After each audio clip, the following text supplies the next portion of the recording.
Everything is a game. तो मुझे किसी आदमी को सोता हुआ दिखा दो, मैं बता दूंगा कौन से फेस का सपना चल रहा है। रेबैन और बैन चश्मे लगा के गुड्डू पंडित की तरह शहर में घूमेगा गर्ल्स कॉलेज के टाइम पे, और मार खाएगा और बेइज्जती कराएगा। बहुत बहुत बेईमानी चल रही है, कहीं नौकरी है ही नहीं, मोदी जी सब नौकरी खा गए। इसलिए जिंदगी में कभी कभी हारना भी बहुत जरूरी है। अब जा रहे हैं, अब कलेक्टर बनकर ही आएंगे।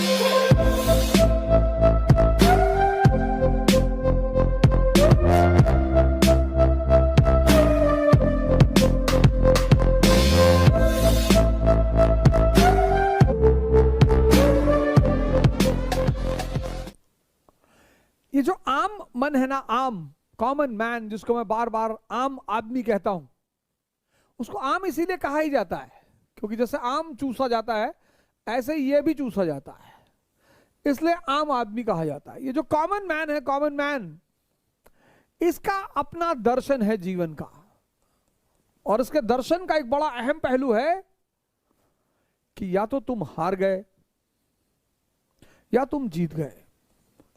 Either you are victorious or you are defeated.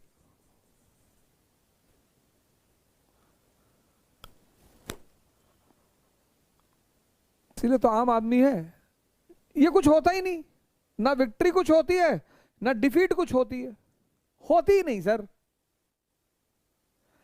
Aristocracy बस यहीं पे नियम को बदल देती है, कहती है खेल चल रहा है, एवरीथिंग इज अ गेम। और जब एवरीथिंग इज अ गेम तो या तो विक्ट्री होगी या डिफीट होगी। ये जिंदगी को बहुत सीरियस ले लेता, बहुत सीरियस, बहुत, इसीलिए तो उसे बहुत कुछ नहीं मिलता। ये इतना सीरियस ले लेता है जिंदगी को, अरे बाप रे, भैया भैया देखो भैया, देखो भैया बेइज्जती, अब दिल्ली तैयारी करने जा रहा हूं भैया, बेइज्जती ना होने पाए भैया। हिंदुस्तान में कोई बहुत सारे माँ बाप ऐसे हैं जिनके जो अपने बच्चों को, अब लड़का 12th कर लिया, अब उन्हें पता है कि 12th के बाद अगर ये यहां रहा शहर में तो ये बुलेट निकालेगा सुबह 7 बजे और फिर बुलेट के आगे लिखाएगा महाकाल,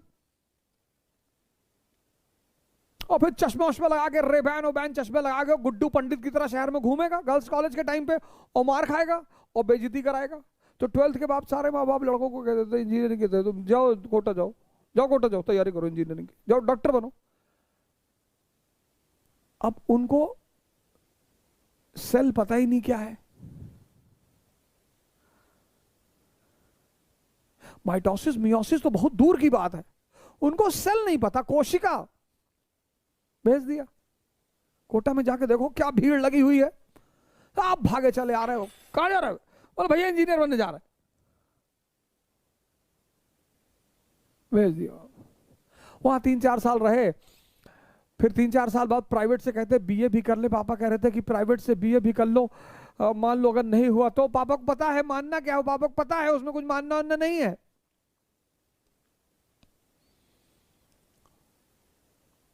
फिर वहां से 3-4 साल बाद लौट आए, पता चला नहीं हुआ, आए बोले बहुत रिजर्वेशन है और बहुत बहुत बेईमानी चल रही है, कहीं नौकरी है ही नहीं, मोदी जी सब नौकरी खा गए।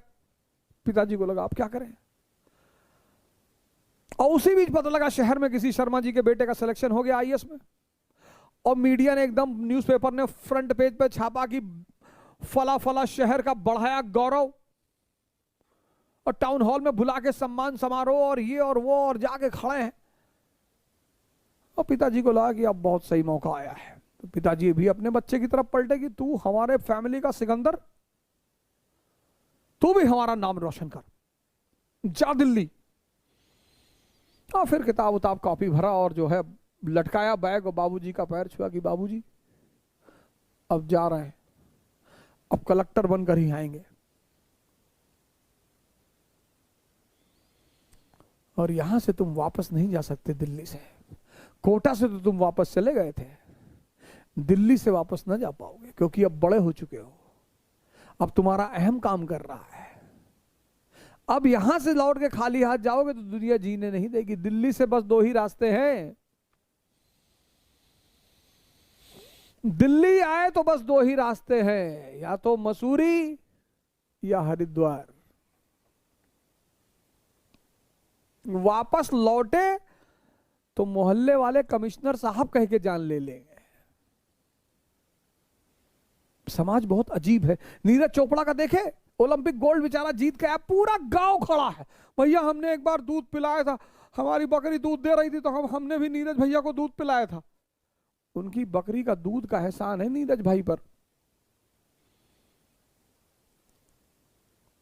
ये सब देखा करो वीडियो, पूरा पूरा गांव, पूरा पूरा शहर रास्ते में खड़ा है कि एक बार नीरज भैया जा रहे थे और हमको देख के मुस्कुराए थे। ऐसे तुम्हारे साथ भी होगा, और हार जाओगे ना तो इतनी गाली पड़ेगी, इतनी गाली पड़ेगी। और मजा दोनों में है, और हार के जीतने का जो मजा है, क्योंकि अगर हारे तो दुनिया पता चल जाती कि है क्या।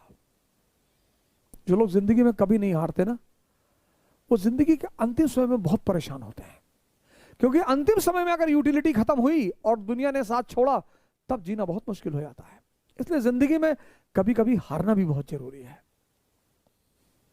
तुम जब रात में सोते हो ना, तो तुम्हारा दिमाग ऐसे चलता है, ऐसे ऐसे। जब लेटते हो बिस्तर पर, तुम्हारा दिमाग ऐसे चलता है, ऐसे। तो पहला फेस ये है कि आईएएस बन गए, मंत्री जी की बेटी शादी हो गई, गांव में सब लोग गए हैं, पैर पे लेट गए हैं, पूरी दुनिया वाह वाह कर रही है, तो तुम बड़ा चौड़े होकर लेटे रहते हो जब ये वाला फेस का सपना चलता है। तो फिर सेकंड फेस का सपना चलता है कि आईएएस नहीं बने, पापा घर से भगा दिए हैं, गर्लफ्रेंड छोड़ के भाग गई है, गुरुद्वारे के सामने बैठ के खाना खा रहे हैं, और तुम फिर सिकुड़े हुए सोते हो। तो मुझे किसी आदमी को सोता हुआ दिखा दो, मैं बता दूंगा कौन से फेस का सपना चल रहा है। और यही, इसीलिए तो एरिस्टोक्रेसी उसके नियम है अपने, वो इनके साथ रहती ही नहीं। वो जानती है यार फालतू के सिद्धांत जीवन में। मैं तो शिकार हुआ सर इसका, मैं तो सर इसका शिकार हुआ, तो बच गया। सौभाग्य से अच्छे गुरु मिल गए,